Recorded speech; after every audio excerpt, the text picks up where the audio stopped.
Hello my dear friends, welcome all of you. तो शुरुआत आज हमने कर दी है बिना एक दिन भी वेस्ट किए, कोई समय खराब किए बिना।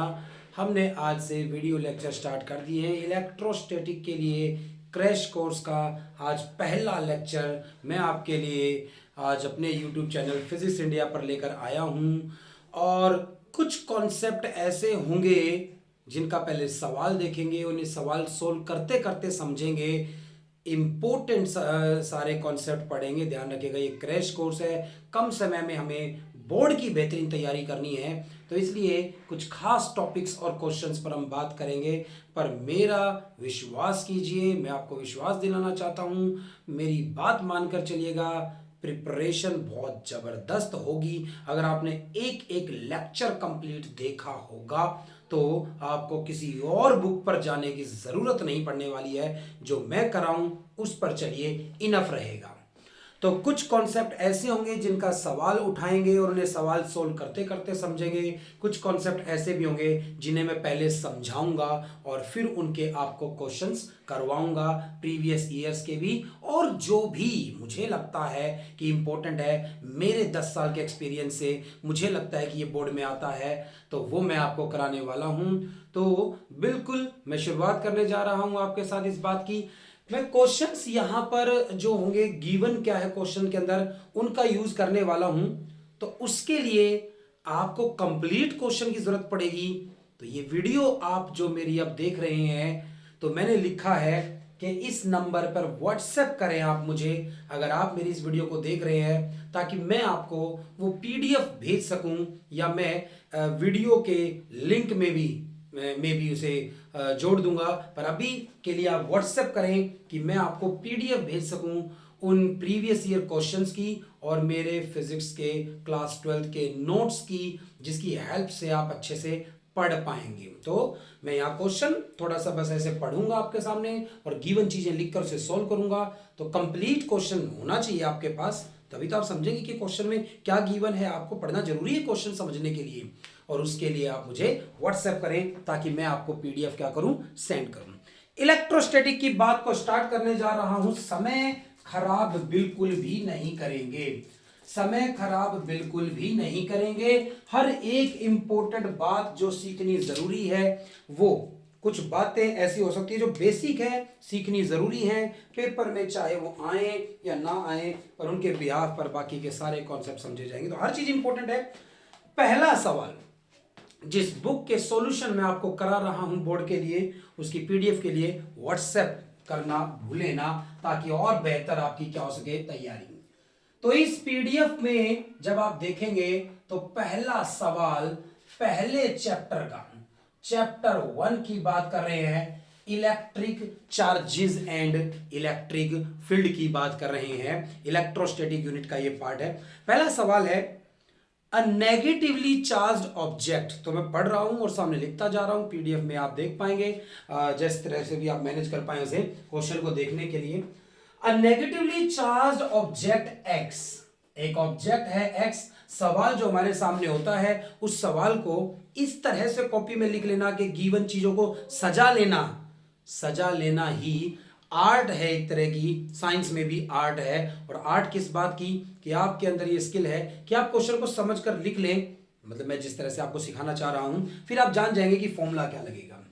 अ नेगेटिवली चार्ज्ड ऑब्जेक्ट एक्स, ये एक्स जो है ये नेगेटिवली चार्ज है। ये बात तो क्वेश्चन ने हमें पहले ही कह दिया है कि ये एक ऑब्जेक्ट है और ये नेगेटिवली चार्ज है। और इसके बाद कहा जाता है कि is repelled by another object y, एक और ऑब्जेक्ट है वाई जो इसको क्या कर रही है, रिपेल।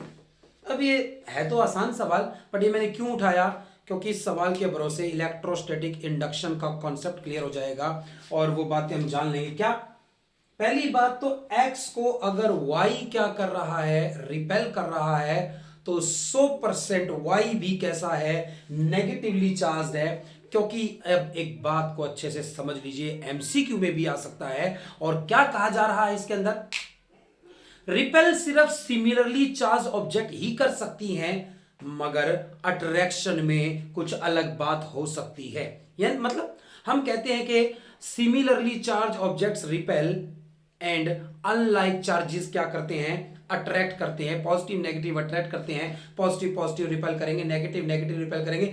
रिपेल सिर्फ सिमिलरली चार्ज्ड ऑब्जेक्ट ही करती है।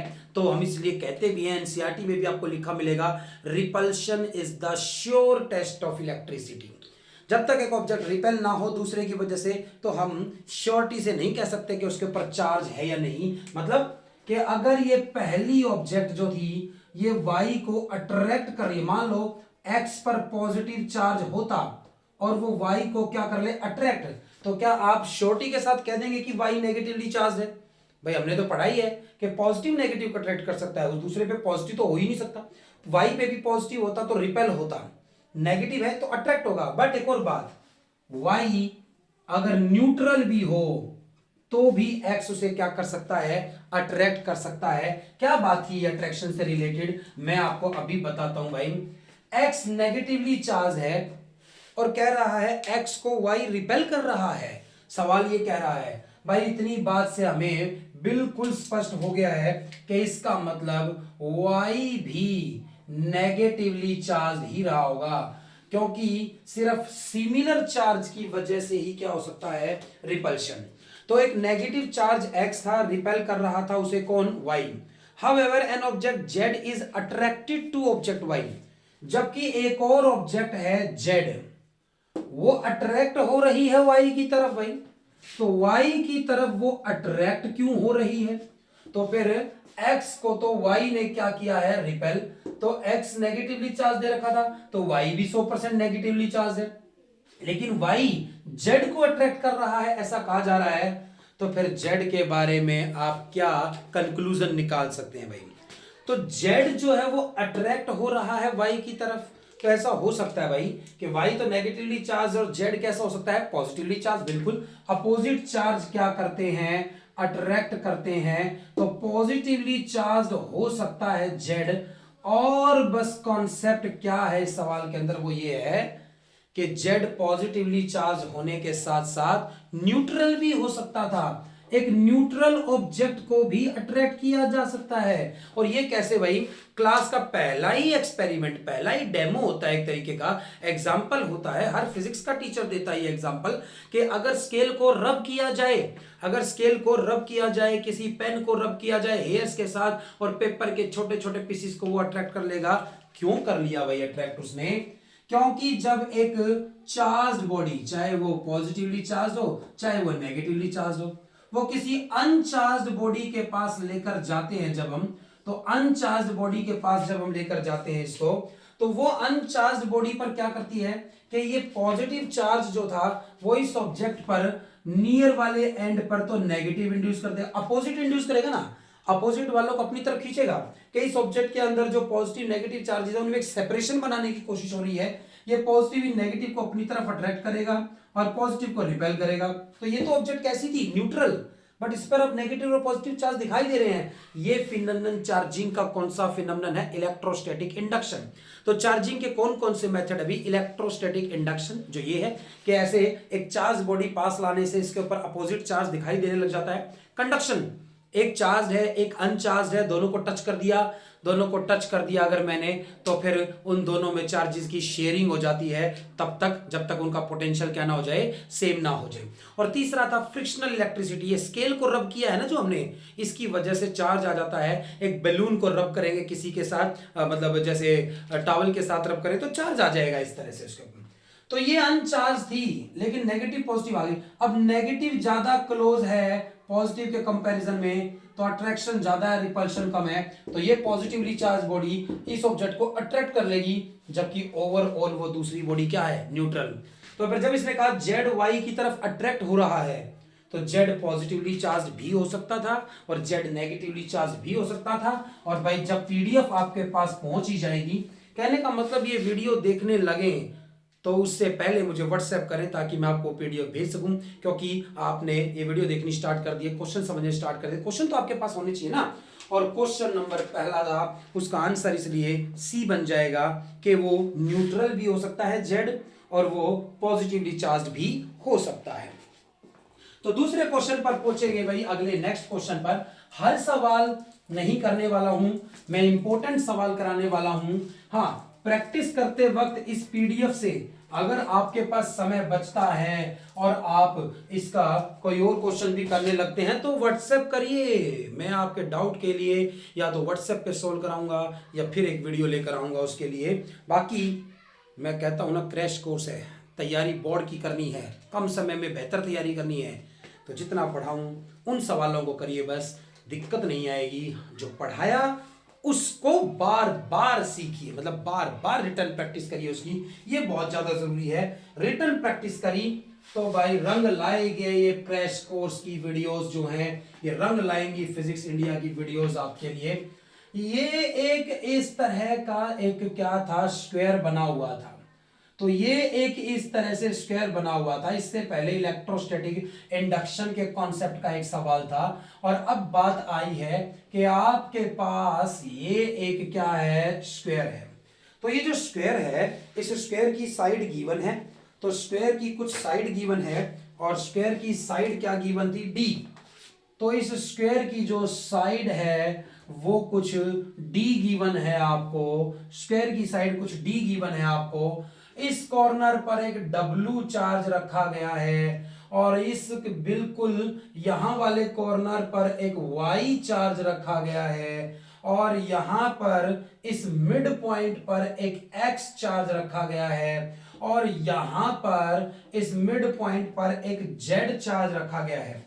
4 objects W X Y Z each with charge plus Q, हर एक का चार्ज क्या है, प्लस Q है, चार्ज सबका सेम है भाई। तो ये भी प्लस का Q है, ये भी प्लस का Q चार्ज है, ये भी पॉजिटिव Q चार्ज है, और ये भी पॉजिटिव Q चार्ज है, इस तरह से।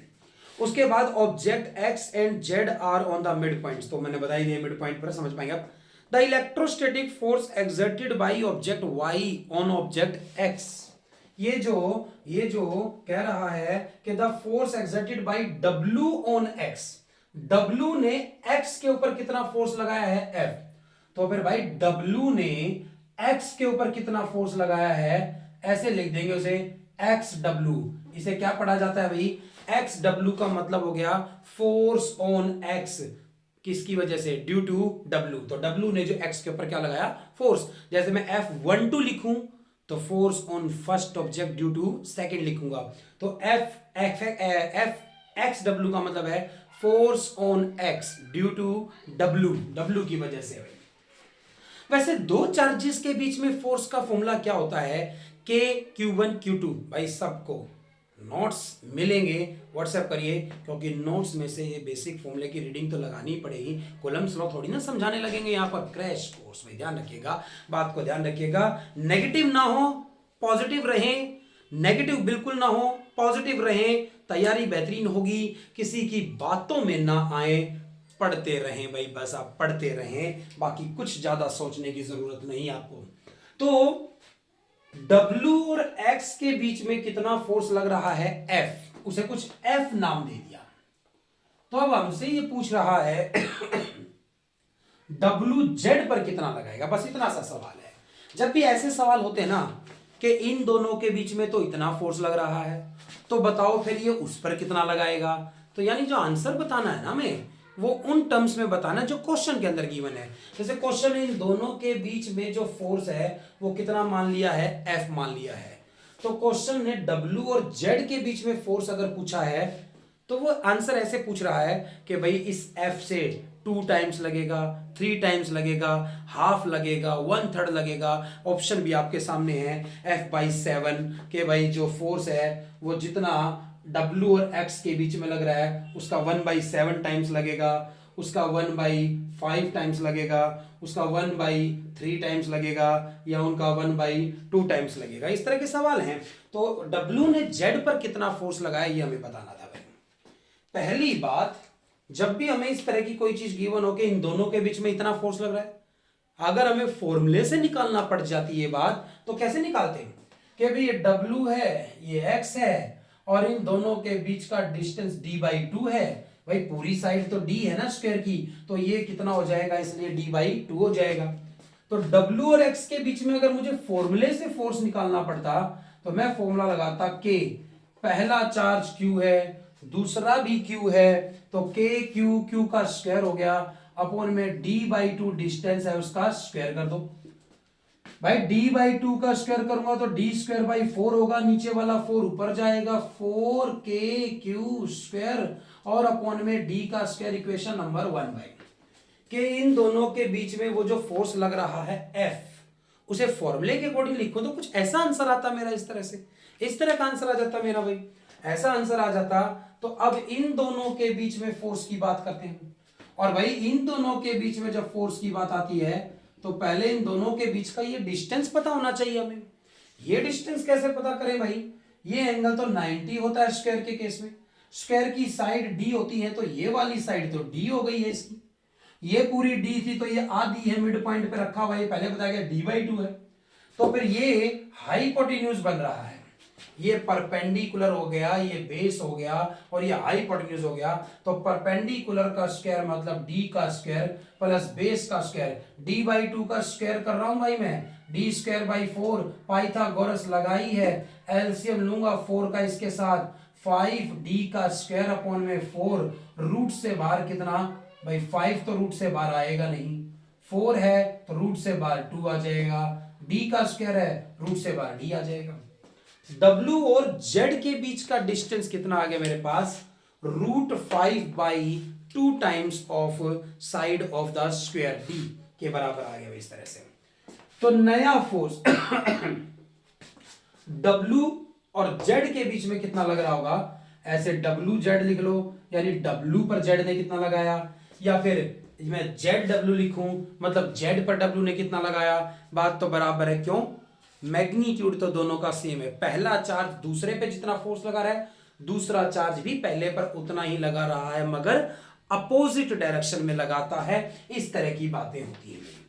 तो K पहला चार्ज W के ऊपर है Q, दूसरा चार्ज Z के ऊपर है वो भी Q का स्क्वायर, और डिस्टेंस √5/2 टाइम्स ऑफ D का स्क्वायर कर दीजिए।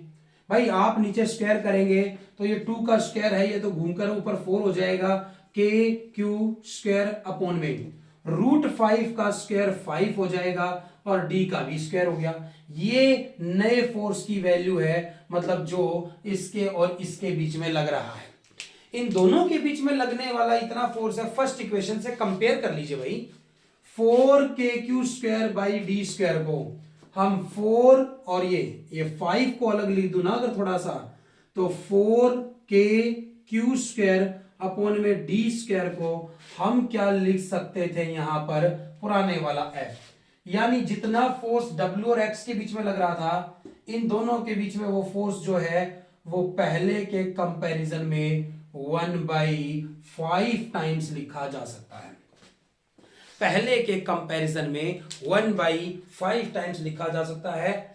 वीडियो को आप रोक सकते हैं, खुद सोल्व करके देख सकते हैं, पहले तो पॉज करें वीडियो को, खुद सोल्व करके देख लें, जब क्वेश्चन में कोई सॉरी लिखता हूं या स्टार्ट करता हूं, और फिर वीडियो को देखें, आगे कंटिन्यू करें, आप समझें, और बार बार तो प्रैक्टिस करते ही रहें भाई, इसमें तो कुछ कहने वाली बात ही नहीं है, बार बार कि प्रैक्टिस तो आपने बहुत सारी करनी है। तो भाई ये थोड़े आसान कॉन्सेप्ट हैं फोर्स के, इनके कुछ मैं ऐसे बस फॉर्मूले थोड़े रिमाइंड कराने के लिए ये ऐसे कुछ क्वेश्चंस को भी हम देख रहे हैं। अदरवाइज इस चैप्टर के सबसे मेन कॉन्सेप्ट यानी electric field, electric dipole, electric flux और गॉस थ्योरम, भाई ये 4 इंपॉर्टेंट टॉपिक जो हैं इनकी बात हम पढ़ने वाले हैं। कोई डेरिवेशन ऐसा जिसे मैं ये कहकर ना कराऊं कि तो इजी है आप कर लेंगे, तो आप मुझे कमेंट कर सकते हैं वीडियो में कि सर वो डेरिवेशन करा दीजिए, मुझे नहीं आ रहा है, छोड़िए मत उसको, क्योंकि प्रिपरेशन आपके लिए है, आपकी डिमांड के अकॉर्डिंग सोल्व हो सब कुछ, वो सबसे बेहतर है। क्वेश्चन नंबर 6 से भी एक कॉन्सेप्ट पता चलेगा, इसीलिए क्वेश्चन नंबर 6 को भी डिस्कस कर रहे हैं। वैसे सवाल आसान है, 2 आइडेंटिकल कंडक्टिंग बॉल्स, भाई एक एक बात का कुछ मतलब होता है। 2 आइडेंटिकल कंडक्टिंग बॉल्स, तो आपको आइडेंटिकल जब कहता है तो आइडेंटिकल का मतलब है कि दोनों ऑब्जेक्ट्स का साइज क्या है, सेम। तो आने वाले चैप्टर के अंदर हम क्या पढ़ेंगे, V इज इक्वल टू के क्यू बाई आर। तो अगले चैप्टर के अंदर हम पढ़ेंगे V इज इक्वल टू के क्यू बाई आर। V मतलब क्या होता है, पोटेंशियल। भाई सारा खेल पोटेंशियल का ही है। किसी ऑब्जेक्ट को चार्ज मिलने लगता है तो उसका पोटेंशियल बढ़ने लगता है। तो पोटेंशियल जो है उसका वो कितना हो जाएगा, के क्यू बाई आर। आर क्या है, रेडियस। यानी अगर इन दोनों ऑब्जेक्ट्स का रेडियस क्या कर दिया जाए, सेम कर दिया जाए, तो इनका साइज सेम कर दिया जाए, तो इनको सेम चार्ज अगर दिया जाएगा तो इनका पोटेंशियल सेम होगा। यानी दो ऑब्जेक्ट्स अगर साइज में सेम है तो उन दोनों को बराबर चार्ज अगर दिया जाए तो उन दोनों का पोटेंशियल बराबर रहेगा। अगर एक टैंक को, भाई हम जो घर के अंदर टैंक होता है पानी का, मतलब टैप में पानी आता है हमारे घर के अंदर, तो पानी स्टोर करते हैं हम। वो टैंक हम क्या ग्राउंड फ्लोर पे रखेंगे भाई? ग्राउंड फ्लोर से क्या वो पानी फर्स्ट फ्लोर पे अपने आप चला जाएगा बिना मोटर के? नहीं। पानी स्टोर करने के लिए वो टैंक हम सबसे ऊपर वाले फ्लोर पे रखते हैं, सबसे ऊपर मतलब छत पर रखते हैं, बिल्कुल लास्ट जो है, क्योंकि पानी ज्यादा हाइट से कम हाइट पर आएगा। ऐसे ही चार्ज भी हाई पोटेंशियल से लो पोटेंशियल की तरफ, पॉजिटिव चार्ज जो होता है वो हाई पोटेंशियल से लो पोटेंशियल की तरफ फ्लो करता है, और जो नेगेटिव चार्ज होता है वो लो पोटेंशियल से हाई पोटेंशियल की तरफ जाता है। चार्ज, दो ऑब्जेक्ट्स चार्ज शेयर कर सकती हैं अगर उन्हें कांटेक्ट में लाया जाए तो, इसे कंडक्शन मेथड कहते हैं। और तब तक चार्ज शेयर होता है जब तक दोनों का पोटेंशियल क्या ना हो जाए, सेम ना हो जाए। तो हमें ये कहा गया है कि दो ऑब्जेक्ट्स हैं, एक ए और एक बी। तो ए और बी दो ऑब्जेक्ट्स हैं, और एक पर माइनस का क्यू चार्ज था और दूसरे पर प्लस का 3q चार्ज था, लेकिन ये आइडेंटिकल हैं, साइज दोनों का सेम है। They are brought in contact, इन्हें कॉन्टैक्ट में लाया गया, इन्हें कांटेक्ट में लाया गया, इन्हें टच कराया गया और फिर इन्हें अलग कर दिया गया, डी डिस्टेंस पे रख दिया गया। Find the nature of the coulomb force between them. तो आपको ये बताना है कि इन दोनों के बीच में फिर कैसा फोर्स लग रहा होगा। तो अभी इनके बीच में ये क्या है, डी क्या है, एक डिस्टेंस है मान लो। तो अभी भी ये कुछ डिस्टेंस पे ही थे, अभी कैसा फोर्स लग रहा होगा इनके बीच में, आप ये बताइए भाई। एक नेगेटिव चार्ज है और दूसरा कैसा चार्ज है, पॉजिटिव। एक नेगेटिव चार्ज है, दूसरा पॉजिटिव चार्ज है, तो अभी तो इनके बीच में कैसा फोर्स होगा, अट्रैक्टिव फोर्स होगा। ये दो ऑब्जेक्ट्स एक दूसरे को क्या कर रही होंगी, अट्रैक्ट कर रही होंगी। वीडियो पॉज कर कर सोल्व करें, सवाल को पूरा पढ़ें अगर आपके पास पीडीएफ पहुंच गई है तो। मतलब ये लेक्चर्स देखने से पहले आप जिस चैप्टर के लेक्चर में स्टार्ट करूं उस चैप्टर की पीडीएफ आप तक पहुंच चुकी हो, और वो तब जब आप मुझे कांटेक्ट करेंगे तब मिलेगी वो आपको। तो कांटेक्ट करें, नंबर मैंने स्टार्टिंग में ही वीडियो के लिखा था बोर्ड पर, 9716210501, माई सेल्फ सचिन शर्मा। तो आप मुझे जल्दी से मतलब कांटेक्ट में आए मेरे, ताकि मैं आपको पीडीएफ सेंड करूं। इसके अलावा भी मैं बहुत कुछ क्वेश्चंस आपको सेंड करता रहूंगा, इसलिए कांटेक्ट में आने की बात कर रहा हूं, और बहुत सारे क्वेश्चंस भेजता रहूंगा, डाउट सॉल्व करता रहूंगा। आपकी तैयारी ऐसी कि जो साल भर से तैयारी कर रहे हैं, अब कहेंगे कि उन जैसा तो कैसे प्रिपेयर हो सकता है सर, कर सकते हैं। मैं उन बच्चों के बारे में कह रहा हूं जिन्होंने किसी कारणवश, किसी दिक्कत की वजह से तैयारी नहीं कर पाए, वो करें भाई। तो बिल्कुल, बाकी भी जो नहीं पढ़े, वो भी जो मस्ती करते रह गए हैं, वो भी अब उनके पास मौका है कि वो इन 50 दिनों में, 50 दिन एक एस्टीमेट है, 1-2 दिन ऊपर नीचे हो सकता है, तो इन 50 दिनों में लेकिन प्रिपरेशन पूरी। तो इन दोनों के बीच में अट्रैक्टिव फोर्स है, पोज कर कर सोल्व करने की कोशिश करें। सवाल आपने पूरा पढ़ ही लिया होगा, पीडीएफ आपके पास पहुंच गई है, बार बार मैं कह रहा हूं कांटेक्ट में आए। तो ये नेगेटिव और ये दूसरा कैसा है, पॉजिटिव है, इस तरह से तो इनके बीच में अट्रैक्टिव फोर्स था। लेकिन जब इन दोनों को मैं कांटेक्ट में ले आऊंगा, मतलब अगर इन्हें एक दूसरे से टच कर दिया जाए, अभी तक ये टच नहीं किए हुए थे, अगर इन्हें एक दूसरे से टच कर दूं, भाई साहब ये चार्ज को क्या कर लेते हैं, शेयर कर लेते हैं। और चार्ज क्यों शेयर करते हैं ये, क्योंकि इनका पोटेंशियल अलग अलग होगा। दो टैंक को आपस में जोड़ दूं, ये पहला टैंक है, इसमें भी पानी भरा हुआ था, ये दूसरा टैंक है, पानी तो उसमें भी भरा हुआ है, लेकिन एक में पानी की हाइट ज्यादा है और दूसरे में पानी की हाइट क्या है, कम है। तो फिर बड़े जिसमें ज्यादा पानी भरा हुआ है उसमें उसमें हाई पोटेंशियल मान लीजिए, और यहां से उधर पानी थोड़ा ट्रांसफर हो जाएगा। तब तक ट्रांसफर होता रहेगा जब तक दोनों में पानी का लेवल क्या ना हो जाए, सेम ना हो जाए। तो तब तक चार्ज भी शेयर होता रहता है जब तक दो ऑब्जेक्ट्स का पोटेंशियल क्या ना हो जाए, सेम ना हो जाए। पोटेंशियल सेम करना है, चार्ज सेम नहीं करना कि भाई हमें नहीं पता भाई किस पे कितना चार्ज है, उसको तो एक अलग फॉर्मूला पढ़ेंगे सेकंड चैप्टर में जाकर। लेकिन अभी दोनों ऑब्जेक्ट्स आइडेंटिकल है और अक्सर यही सवाल आता है, घबराने की जरूरत नहीं। हाँ, ऐसा भी हो सकता है एक का रेडियस अलग हो, दूसरे का रेडियस अलग हो। जो रेडियस की रेशियो होगी उसी रेशियो में कौन डिवाइड हो जाएगा, चार्ज, टोटल चार्ज। जो दोनों के रेडियस की रेशियो होगी उसी में कौन डिवाइड हो जाएगा, टोटल चार्ज डिवाइड हो जाएगा। ये कॉन्सेप्ट होता है। तो फिलहाल तो दोनों का रेडियस सेम है, यानी 1:1 में चार्ज डिवाइड हो जाएगा, और 1:1 का मतलब आधा आधा डिवाइड हो जाएगा। इस पर माइनस का क्यू चार्ज था, उस पर प्लस का 3 चार्ज था। इन दो ऑब्जेक्ट्स का मिलकर टोटल चार्ज कितना बना, तो इन दो ऑब्जेक्ट्स का मिलकर टोटल चार्ज माइनस का क्यू और प्लस का 3q, और ये टोटल चार्ज कितना है इन दोनों का मिलाकर, प्लस का 2q। ऐसे कैसे बता दिया भाई मैंने, ये कौन सी property, charges are additive in nature, charges को ऐड किया जा सकता है। चार्जेस नेचर में कैसे होते हैं, एडिटिव होते हैं। तो इसलिए मैंने इस तरह से इसे बनाया, इस तरह से इसको बनाया, इस तरह से। अब ये तो टोटल चार्ज है कि इसका और इसका दोनों का मिलाकर इतना चार्ज हो गया। इस टोटल चार्ज को आधा आधा बांट लेंगे। अगर इस टोटल चार्ज को वो आधा आधा बांटने वाले हैं तो यानी थोड़ी देर के बाद ए पर भी इसका आधा कितना होगा, क्यू, और बी पर भी कितना होगा, क्यू।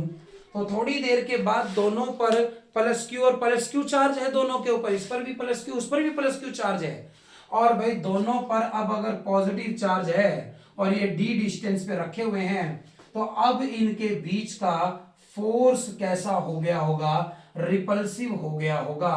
तो हमसे नेचर पूछा था, बस मैग्नीट्यूड पूछता, मैग्नीट्यूड पूछता, सवाल बढ़ाने की बात हो जाएगी। ये तो सवाल ने जितना पूछा है उतना हमने सोल्व कर दिया है, पर पेपर में ऐसा कुछ आ जाए कि मैग्नीट्यूड भी बताइए। पहले इन दोनों के बीच में फोर्स कितना लग रहा था, F1 के मल्टीप्लाई में ये पहला चार्ज और दूसरा चार्ज और डिवाइडेड बाय डिस्टेंस का स्क्वायर।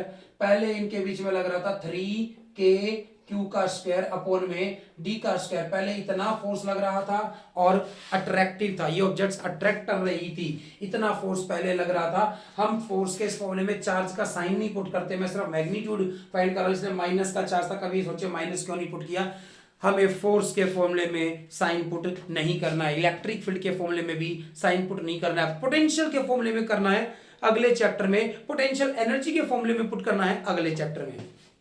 अब इन दोनों के बीच की बात करूं भाई, तो इन दोनों के बीच में कितना फोर्स लग रहा होगा। इस F2 फोर्स की अगर बात आ जाए तो F2 फोर्स के लिए पहला चार्ज Q और दूसरा भी Q, तो फिर ये भी Q और वो भी Q, Q का स्क्वायर हो गया और डिवाइडेड बाय डिस्टेंस पहले ही जितना है इनके बीच में। मान लो कंपैरिजन आप कर सकते हो, इतना मैथ्स आपका स्ट्रॉन्ग है, 100% है, आप कर सकते हो, कॉन्फिडेंट होना चाहिए। कॉन्फिडेंस की लड़ाई है, सारी सवाल सोल्व होने लगेंगे, कॉन्फिडेंस आने लगेगा, और कॉन्फिडेंस आने लगा तो मुश्किल सवाल भी सॉल्व होने लग जाएंगे।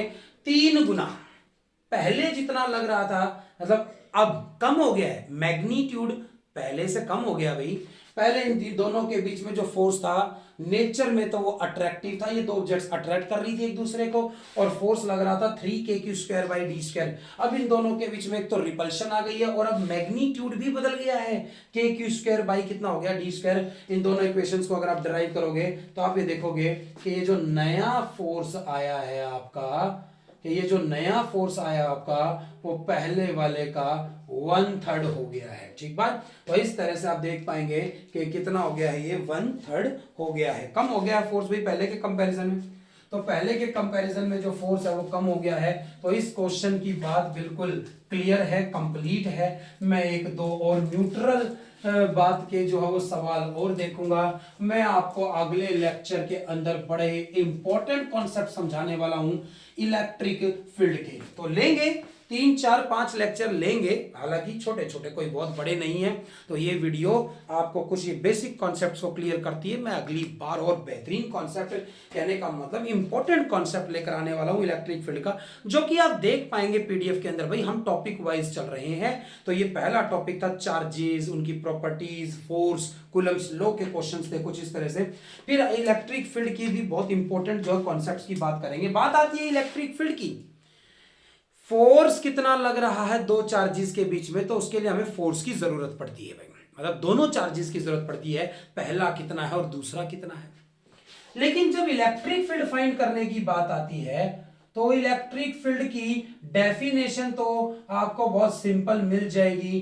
खाली इलेक्ट्रिक फील्ड की बात कोई करे, किसी चार्ज के आसपास का वो स्पेस जिसमें वो किसी दूसरे चार्ज पर फोर्स एक्सर्ट कर सकता है is called its electric field. The space surrounding a charge, the space surrounding a charge in which its influence can be felt by another charge is called electric field।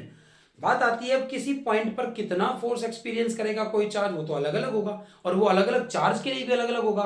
तो nature को ठीक से पढ़ने के लिए मैंने क्या कर दिया कि ये एक चार्ज है, ये एक चार्ज है और इस चार्ज के आसपास का ये स्पेस क्या है, इसकी इलेक्ट्रिक फील्ड है। ये इसमें किसी दूसरे के ऊपर क्या लगा सकता है, फोर्स लगा सकता है। तो यहां किसी पर्टिकुलर पॉइंट पर कितना फोर्स लगाएगा। अब यहां पर 1 कूलम का चार्ज रखूं, 2 कूलम का चार्ज रखूं, 3 कूलम का चार्ज रखूं, 5 कूलम का चार्ज रखूं, अलग अलग चार्ज रखता जाऊंगा तो अलग अलग वैल्यू आएगी। तो फिक्स कैसे करें, सबके लिए फिक्स कर दिया। अभी मैंने क्या फिक्स किया, इस पी पॉइंट पर 1 कूलम के पॉजिटिव चार्ज पर लगने वाले फोर्स को ही क्या कहेंगे, इलेक्ट्रिक फील्ड कहेंगे, इस चार्ज की वजह से। The force experienced by a unit positive charge placed at that point is called electric field intensity. तो electric field intensity, electric field बस एक स्पेस को कहते हैं और इलेक्ट्रिक फील्ड इंटेंसिटी एक तरह का फोर्स है। 1 कूलम के पॉजिटिव चार्ज पर लगने वाले फोर्स को इलेक्ट्रिक फील्ड इंटेंसिटी कहेंगे। तो इस P पॉइंट पर, इस P पॉइंट पर 1 कूलम के चार्ज पर कितना फोर्स लग रहा है उसे हम क्या कहेंगे, इलेक्ट्रिक फील्ड। ई से क्या करेंगे, डिनोट। अब 1 कूलम के चार्ज पर कितना लग रहा है हम कैसे जाने, प्रैक्टिकली। तो प्रैक्टिकली किसी पॉइंट पर इलेक्ट्रिक फील्ड जानने के लिए हम वहां ले जाकर रख देते हैं टेस्ट चार्ज को यू। ये टेस्ट चार्ज बहुत बहुत छोटा होता है, इतना छोटा कि इसकी प्रेजेंस इसको डिस्टर्ब ना कर सके, मतलब डिस्प्लेस ना कर सके, इफेक्ट चेंज ना कर सके, बहुत छोटा। जैसे अगर हम धरती के नजदीक आ रहे हैं तो धरती हम पर इतना फोर्स लगा रही है कि हमें खींच सकती है, पर हम थोड़ी धरती को खींच लेंगे भाई, क्योंकि धरती का मास क्या था, बहुत ही ज्यादा था। तो इस तरह से छोटा सा चार्ज लेकर आया हूं और ये ध्यान रहे भाई, ये छोटा सा टेस्ट चार्ज हमेशा ही कैसा होगा, पॉजिटिव। तो बहुत सारे कॉन्सेप्ट में इलेक्ट्रिक फील्ड के जब आपको पढ़ाऊंगा तो आपको ये ध्यान रहेगा कि टेस्ट चार्ज हमेशा ही पॉजिटिव है, तभी तो डायरेक्शन फिक्स हो पाएगी, नहीं तो अलग अलग डायरेक्शन होगी। तो जिस पॉइंट पर भी इलेक्ट्रिक फील्ड देखनी होगी, डायरेक्शन देखनी होगी, उस डायरेक्शन के लिए मैं वहां पर क्या रखूंगा, एक प्लस का टेस्ट चार्ज रखूंगा। जैसे इस पॉजिटिव ने तो इस पॉजिटिव टेस्ट चार्ज को रिपेल कर दिया होगा, तो ये पॉजिटिव चार्ज की वजह से इलेक्ट्रिक फील्ड की डायरेक्शन है। जबकि ये सोर्स चार्ज, मतलब जिसकी वजह से इलेक्ट्रिक फील्ड मुझे पहचाननी है, उस चार्ज को क्या कहते हैं, सोर्स चार्ज। और इस जगह पर इलेक्ट्रिक फील्ड जानने के लिए मैं जो चार्ज लेकर आता हूं छोटा सा, वो है टेस्ट चार्ज। तो फिर हम ये देखेंगे कि ये नेगेटिव तो इस टेस्ट चार्ज को क्या कर लेता, अट्रैक्ट कर लेता। तो इलेक्ट्रिक फील्ड की डायरेक्शन, इलेक्ट्रिक फील्ड की डायरेक्शन पॉजिटिव चार्ज से आउटवर्ड होती है और इलेक्ट्रिक फील्ड की डायरेक्शन नेगेटिव से क्या होती है, इनवर्ड।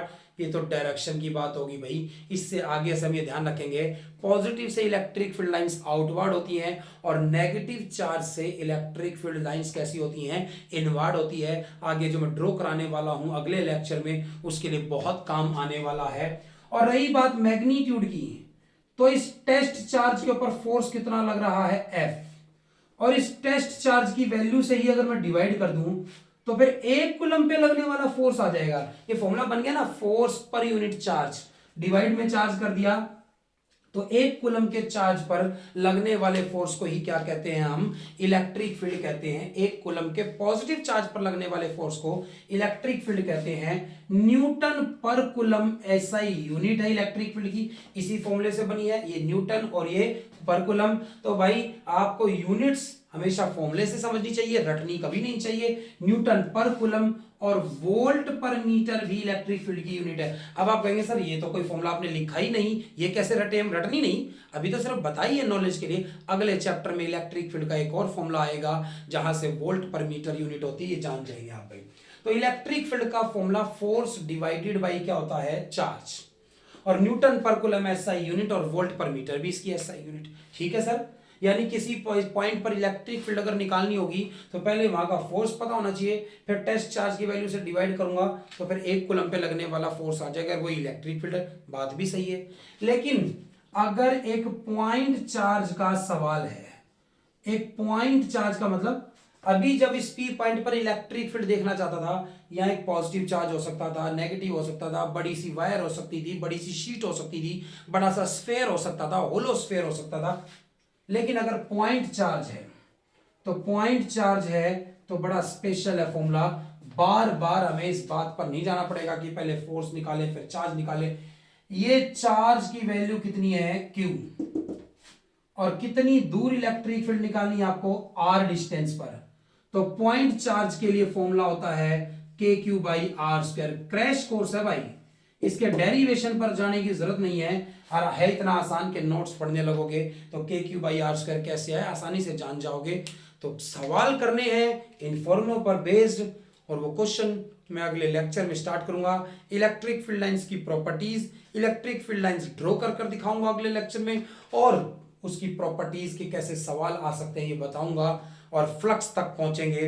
अगला लेक्चर बहुत इंपॉर्टेंट होगा, इसे अच्छे से पढ़ें, जो बातें कराई गई उन्हें रिवाइज करें। एक एक दिन में ऐसा कॉन्सेप्ट आपको सिखाने वाला हूं, एक एक दिन इंपॉर्टेंट है, एक एक लेक्चर इंपॉर्टेंट है, एक एक दिन में ऐसा कॉन्सेप्ट आपको सिखाने वाला हूं कि मेरी वीडियो से एक बार सीख कर अगर आपने उसे अपनी प्रैक्टिस के लिए लिख लिख कर देख लिया, कोई एनसीईआरटी कोई बुक कुछ नहीं उठाना पड़ेगा आपको। मैं इतने सवाल इन लेक्चर्स में आपको कराने वाला हूं, बोर्ड का सारा पेपर मेरे इन्हीं लेक्चर्स पर मिलेगा, आपको विश्वास रखिएगा। तब तक प्रैक्टिस करते रहिए, मिलेंगे अपने अगले लेक्चर में मेरे यूट्यूब चैनल फिजिक्स इंडिया पर। मैं सचिन शर्मा आपके साथ बोर्ड एग्जाम्स के लिए। Thank you.